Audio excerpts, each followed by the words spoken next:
resulta na lang ng transformation natin. But before that, para makilala nyo ako, mag-share ako sa inyo kasi sino ba itong maganda nagkasalita sa susunod. Ayan, this is my for my employee for 8 years. Sino pong hindi pa nakakala sa akin?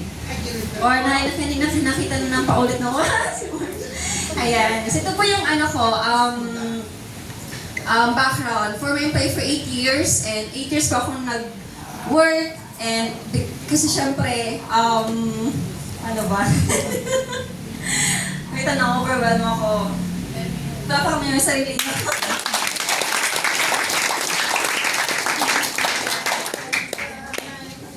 So, yan po, this is my background. 8 years ako nag-employ, syempre, sa kabila, ready na din po ako ng family. And,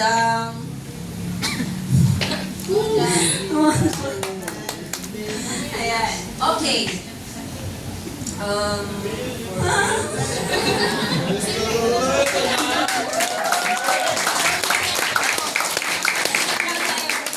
Oo nga.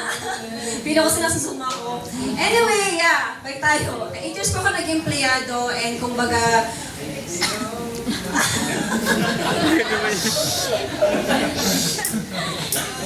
anyway, ayan.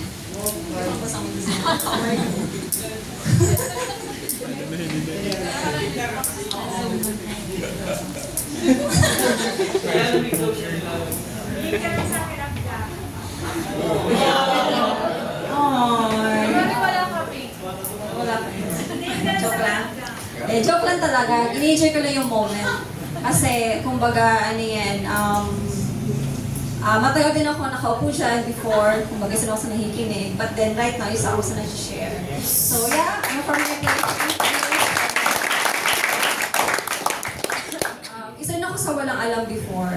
And basta, yun, yung training ni Mentor Elman, isa ako sa parang, inapay lang lahat yung knowledge natin sa business. And ito yung naging,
kaya yan.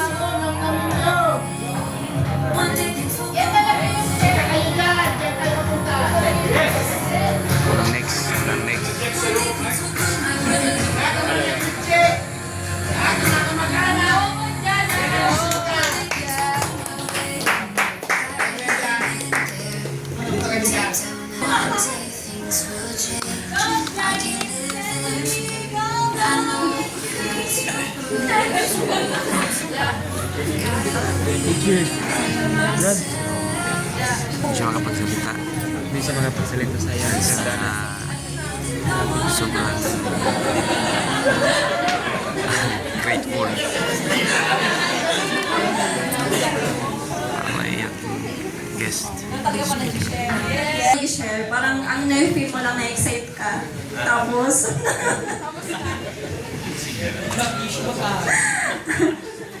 ayan, thank you so much. Mentor, sa mga mentors, wala akong ibang masasabi. Super grateful. Ayan. Because of this opportunity talaga na bago ito na, serious na. Joke lang yung, binomen ko lang talaga. Ginamin talaga. Ay, sige. Kuya Jonas, balik po doon sa background ko. Ang dami kong gusto sabihin. Full screen mo daw po, Kuya Jonas. Ayan.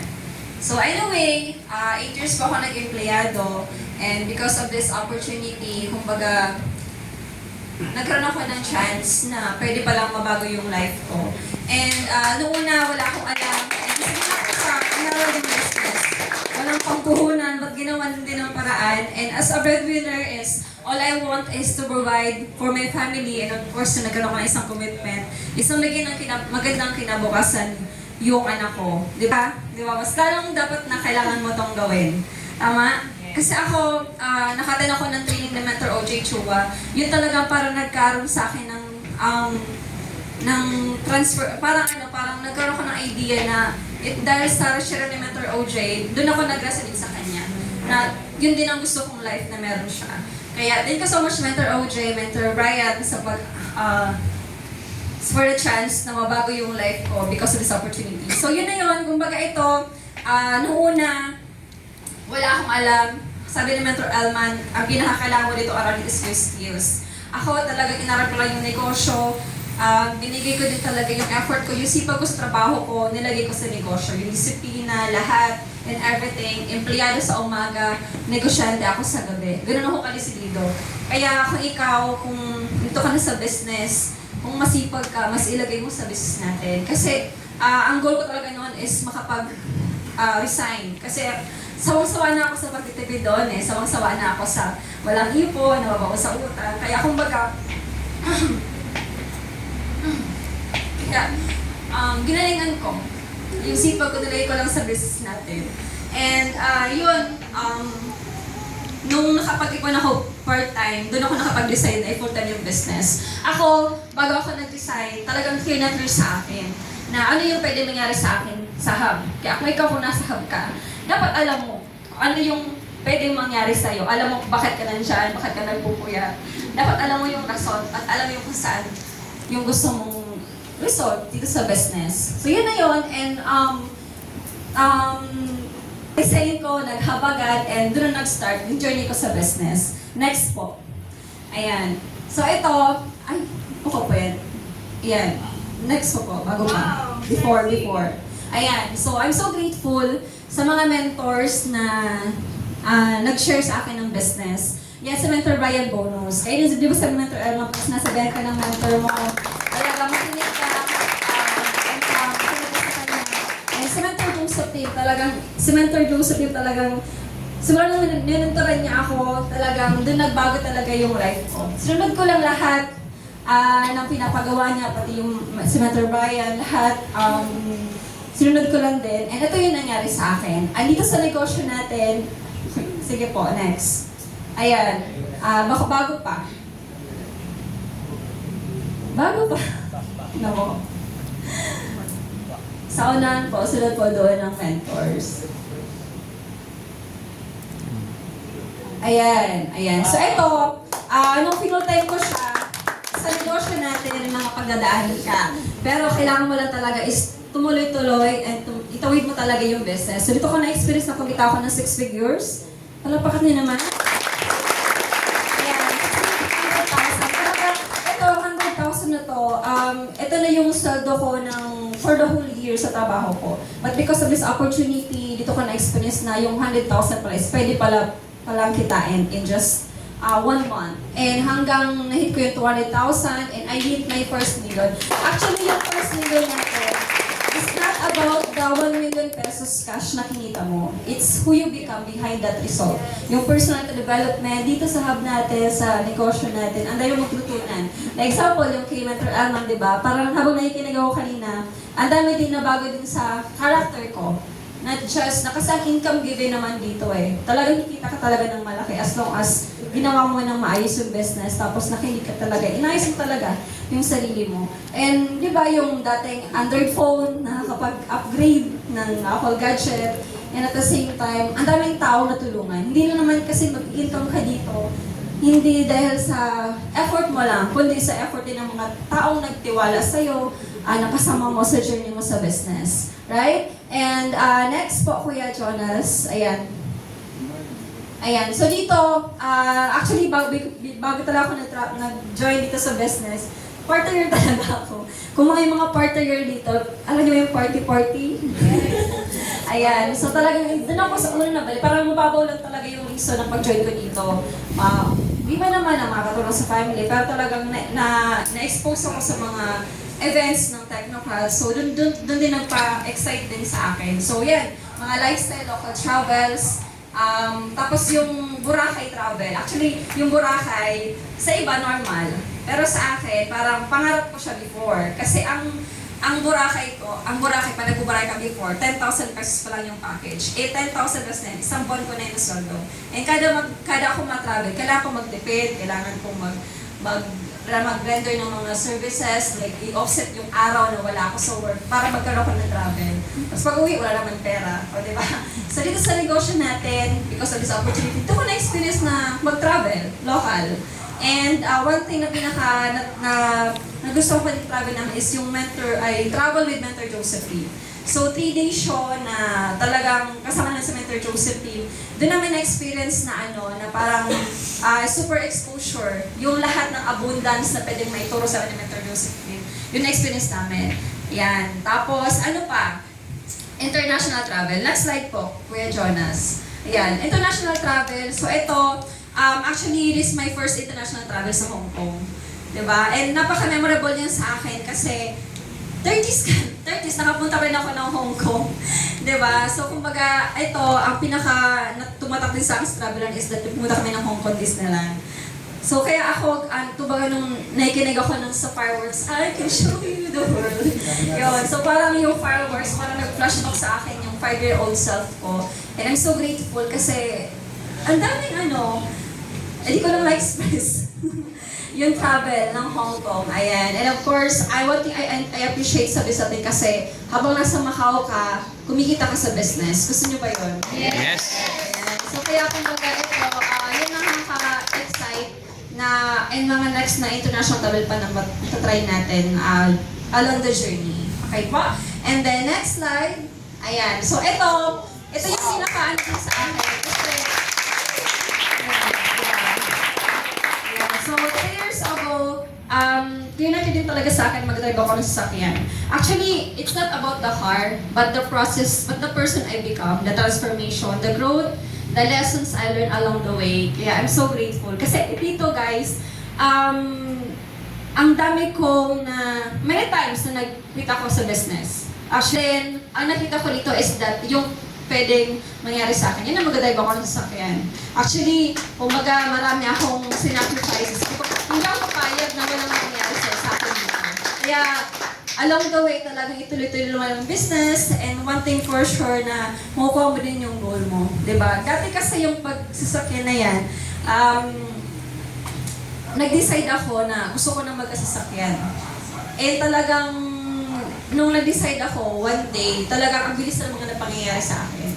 So, lahat ng tao kailangan ko, lahat ng mga persons na kailangan ko para ma-achieve ko yan, binigay sa akin ng taas. Kasi kailangan mo feel, di ba? Yung sabi ng Mentor Elman, yung sa mga natawid mo, di ba? Ito yung resulta or next level. Kasi itong resulta na to, ito yung mag-create sa akin ng next level ko in my journey. And of course, maraming Millionaires Club na mag-create. And of course, maraming taong mababago din yung buhay. Ayan. And of course, tapos, nakakatuwa pa kasi nilabas ko yung sasakyan na yan. Hindi pa ako marunong mag-drive. Thank you so much po, Justine, sa pagturo mag-drive. Wala pa akong lisensya. Student pa lang. So, kaya, thank you so much, Project High, Technocrat Council, Mentor Joseph, Mentor Brian Bonus, and priceless na moment na nangyari sa akin. Kasi nung last week lang, umuwi ako ng bahay, kwento ko lang din. So, next slide po, Kuya Jonas. Ayan. So, ito, some moments can be measured, honestly. Kasi yung family ko, hindi nila alam na ako yung nagkaroon sa sasakyan sa family ko. Kasi, hindi naman ang mama ko is secretary ng Cesar Tailoring, siya papa ko is tricycle driver. So, kaya nung nakita nila na may sasakyan ako tapos sinakay ko sila, parang hindi sila makapaniwala. Tapos ang nakakatawa lang kasi 7-seater lang yung sasakyan ko, 7-seater lang. Pero big family kami, yung 11 na packs, pinag-crush na namin yung sasakyan. Tapos ang sarap sa feeling kasi parang ay yung mga kapatid mo, first time nilang nakakasakyan ng sasakyan, pero yung sarili talaga namin. Yung sabi sa'yo, ate, ang sarap mong joran sa sasakyan.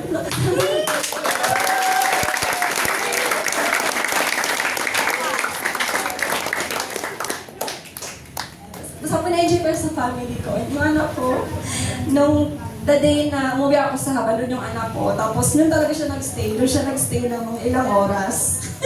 In-enjoy niya talaga. And nakakatuwa. And mas naisip ako, and iba yung feeling na pag-isip mo, may nakapark na sasakyan sa loob ng auto mo. Iba yung feeling na lalabas ka ng sasakyan, fresh ka pa rin. Hindi ka pawisan. Iba yung may sasakyan, iba yung feeling. Kaya, mas sisipagan ko pa, mas gagalingan ko pa, and mas marami pang taong tutulungan this time. So, thank you so much.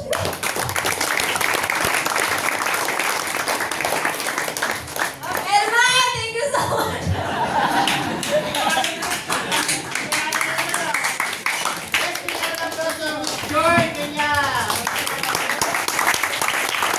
Yun! Bigyan pala po for Italian Show! Kanya! O si Phil.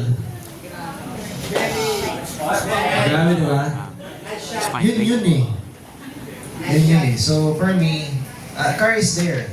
Extension yun ng darating emotions na gusto ko rin ma-feel ninyo. Ikaw na rin darating ng time. Mag-feel mo rin. Okay ba yan? You claim it? Yes! So, before I